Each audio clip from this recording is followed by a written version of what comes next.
Hai guys, welcome back to my YouTube channel. Jadi topiknya hari ini adalah mengurangi lemak di perut gitu, atau perut yang buncit. Nih banyak banget yang nanya ke saya gitu. Apalagi mungkin pas lagi pandemi, aku ketika bikin video ini itu banyak yang di rumah aja berat badannya itu bertambah seperti itu. Nah, jadi aku udah merangkum beberapa hal yang paling common banget, yang paling umum kenapa perut kamu bisa buncit seperti itu.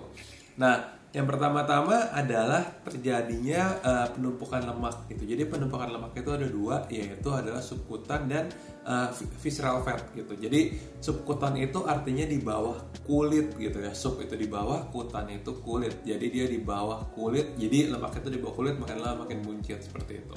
Nah, lalu satu lagi visceral fat itu adalah biasa yang ada di organ-organ kita. Nah, ini biasa ini kalau mulai overweight, visceral fat ini yang mulai berbahaya. Kenapa? Karena misalnya bisa jadi penumpukan lemak di hati, atau nggak takutnya nanti di nyampe kemana-mana. Nah, itu yang harus dijaga. Karena itu jangan sampai overweight. Jadi otomatis perut kamu buncit ya karena penambahan lemak lah. Apalagi emang penambahan otot, emang otot nambah jadi makin buncit kan? Enggak, makin six pack kan.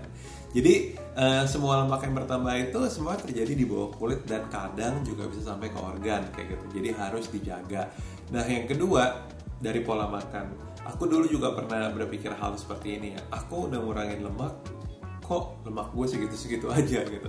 Atau enggak, aku udah gak makan lemak, kok lemak gue segitu-segitu aja. Jadi waktu aku belum ngerti tentang nutrisi, aku berpikir bahwa semua lemak itu sama. Padahal enggak, ada lemak baik juga kan kayak gitu. Nah, jadi yang harus dikurangin itu sebenarnya bukan lemaknya, tapi kalori kita gimana dan komposisinya gimana. Percuma kita mengurangi makan makanan yang berlemak, kurangin santan, gorengan, tapi gulanya masih banyak, karbo simpelnya masih banyak gitu ya. Dan over kalorinya terlalu banyak, seperti itu. Nah, jadi pola makan itu jangan sampai salah kaprah. Faktor yang ketiga adalah faktor usia. Nah, jadi ini penting banget. Kita ini nggak bisa melawan usia loh bro, gitu ya. Jadi semakin kita tua, sistem kinerja organ kita semakin menurun. Otomatis metabolisme kita juga menurun, karena ibaratnya genjotannya udah nggak kayak dulu nih, kayak gitu.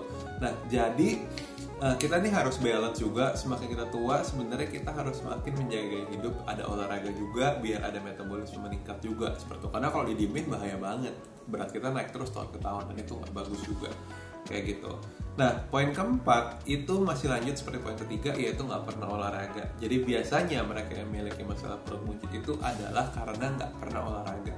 Kerjaannya cuman ya mungkin dia kerja biasa lah gitu, kerja kantoran atau buka usaha, lalu makan lalu tidur gitu. Jadi nggak ada olahraganya. Kalau bisa itu ada olahraga untuk menjaga kesehatan fisik kita juga. Karena sebenarnya badan kita itu kan ada otot, itu perlu di maintain juga. Kalau nggak ya dibuang dari badannya. Berarti buat apa gue simpan, nggak pernah dipakai buat lari, gue buang aja seperti itu. Nah, faktor berikutnya teman-teman nggak sadar kenapa perut kita buncit itu adalah perut kita terisi penuh. Jadi banyak yang bilang ke aku kayak gini, aku sebelum makan perutnya rata, abis makan perutnya buncit. Ya iyalah, semua orang juga gitu. Emang makan langsung kecerna makanannya kan? Enggak gitu. Ada juga yang bilang, aku kalau pagi-pagi perutnya rata, kalau malam perutnya buncit. Semua manusia juga gitu. Timbangan pagi selalu lebih enteng daripada timbangan malam. Makanannya belum tercerna kayak gitu. Jadi buat kalian yang merasa perutnya buncit karena abis makan, atau misalnya kalau cewek mau PMS terus udah bloating berat air karena ada hormonal naik, itu adalah hal yang wajar. Seperti itu, jangan terlalu ditakutkan ya. Nah, jadi itu adalah beberapa alasan kenapa perut kita tuh bisa buncit. Semoga tips atau video ini bermanfaat buat teman-teman.